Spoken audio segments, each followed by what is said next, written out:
I was trying to think about this earlier. What are we at for MCR? Was it 2007 or what was the first full year of the team? Officially, '09 was when we had the semi. And yeah, so it kind of started in '08 with a Ford F450 and a gooseneck, and we went a couple races motocrossing, and I thought I was going to be different and go small scale and be successful, but I quickly learned and realized that we needed a semi. So here we are. We bought this semi in 2010 or 9, excuse me, and here we are. So that's what we're on season 15, 16 then. That's a pretty quick bad math. Bad math, but yeah, 12 or something like that. Anyway, 12 or 13. Yeah, seems like 27, but yeah. I'd say the few times I've seen you this year at the races, maybe compared to some other years, it looks like you're enjoying it. I think the 250 thing went great, getting to support JB for his final season. Would you rank this pretty high up there? Way high, Mike. We concocted this recipe early September, whatever you want to call it, and it was just to have some fun mixing it up with the guys. We knew that Mitch and Vince would be pretty strong in that 250 class, and to keep them week to week sharp riding the 450 when they're not riding the 250. So it just kept our guys having fun on during the week, and again, I think our bike was good and our guys are experienced, so we thought that they'd do well in the 250.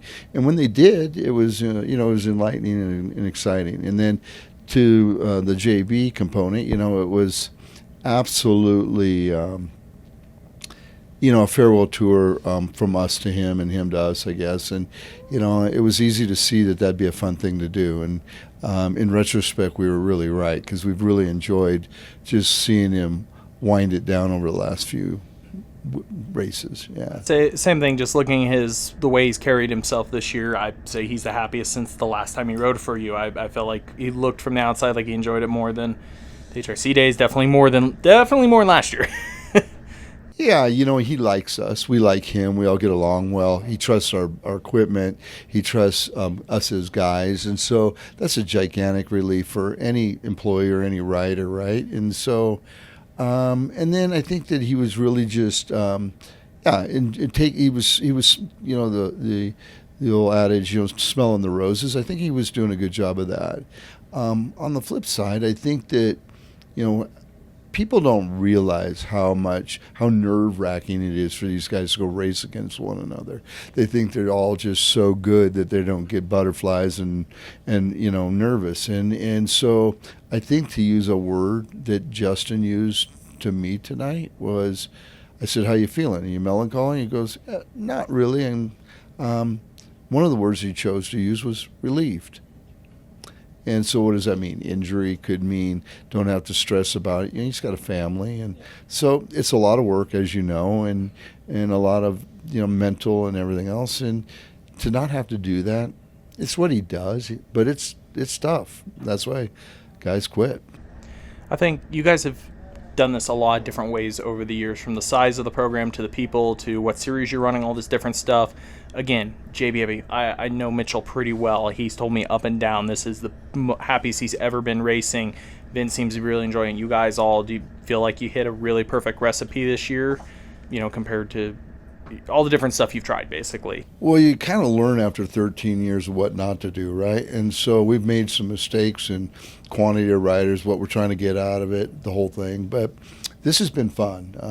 We've maximized, I think, the opportunity and maximized the guy's effort, and it came with some success weekly, and so we didn't win a championship, but we feel like we had a real championship year. And yeah, I think that trickles down to our guys, inclusive of not just the riders but the mechanics. It's like we're high-fiving, we're enjoying it, and that's the motto at MotoConcepts. We're not probably winning championships. I mean, not to understate our effort and our guys, but if we're not winning championships, shit, let's have some fun at least. And we try to make it fun. We do a good job of that on Friday night and during the week. And we've got some good leadership. Tony's a great leader and has been doing this so long. And the guys trust what he does, and they trust what I do. And it's just a good feeling of trust and belief and enjoyment. Now, I think on one hand, it's easy to look back and go, oh, dropping down the 250 class was clearly a great decision. But I don't think people appreciate how hard it is to do 250s at this level. Right. It's cool, it's fun because, yes, there is, with the split classes, yes, there's a little bit higher chance of success there. It comes with a lot of stress. A lot of people understand the technical side of it. You don't just show up. We joke about like 450s. It's maybe a little easier to build a competitive package. 250s take a lot of work, a lot of stress. You have to be on top of everything. Well, I mean, even with the 450, it's a real development process, right? And it's something that, TA is so good at and works so hard at. We got good testers in Vince and Brayton. We got mature guys, and we're blessed to have support from Honda and the Showas of the world. So to make a bike that is our caliber, as you know very well, it takes a lot, and that's the 450. And to your point, as you well know, to do that in the 250 class, the Stars and the Mitches, those guys, they've been doing that for forever, right? 5-10 years at least. So to take a bike that we got basically in October and November and get it competitive, and I think we were in terms of motorcycle, is a real testament of my guys and their ability, their work ethic, and tenacity to get it right. So it takes a ton of effort. You've been there, and it takes it's those front runner bikes are really good bikes, right? And you've got to be in the. To your point, you can get away with less motorcycle if you got a really good rider in the big bike, but in the small bike, you got to have a good rider and a good bike. And so, yeah, we're proud of what we've accomplished. Chad at XPR has just worked magic. You know how good he is, and we're proud to say we really didn't have one technical failure all year long. And I mean that you have to be that way, of course, to be so. Last one, I mean, you've got, like I said, you got guys that are so happy. Clearly, the combination of bikes you guys ran this year, do you see it changing much next year? The 250 thing clearly seems to be a good decision.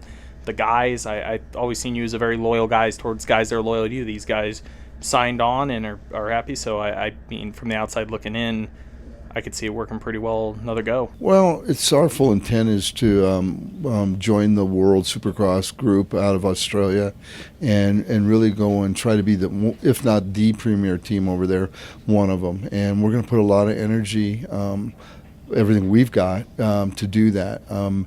We feel like that the tables aren't, the scales and tables aren't weighted unfairly over there. So everybody's starting with a clean slate, and we do this Supercross thing pretty in the best Supercross series in the world, right? And we're okay at it, or better. And so we really are looking forward to maybe going over there and really having some success.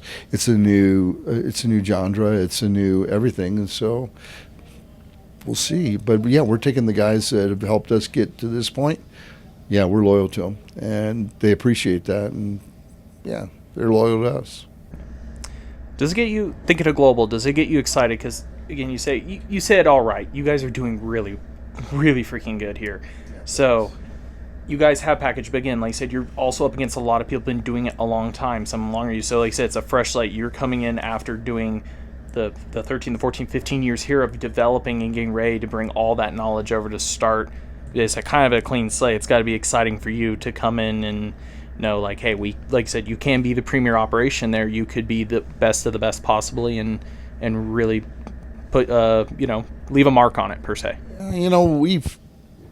We've been vocal that we think this system is flawed for a lot of different reasons, and we could go on for an hour on that, and you're very attuned to a lot of what that is. And so the flawed system is ran its course in our mind for us, and so we're excited to be part of a new system that we don't feel is flawed on the come out.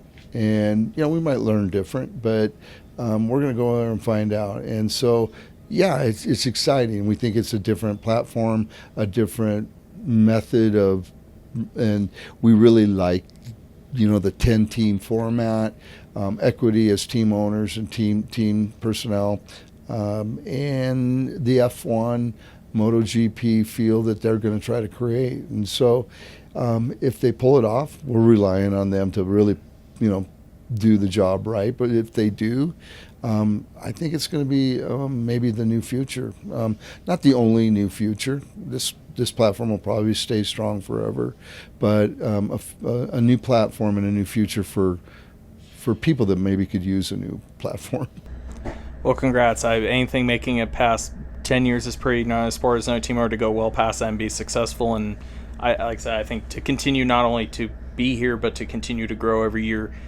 I could keep repeating it. Everybody being happy. It shows you guys are doing the right things and continuing to improve and grow each year. Yeah, thanks for the accolades.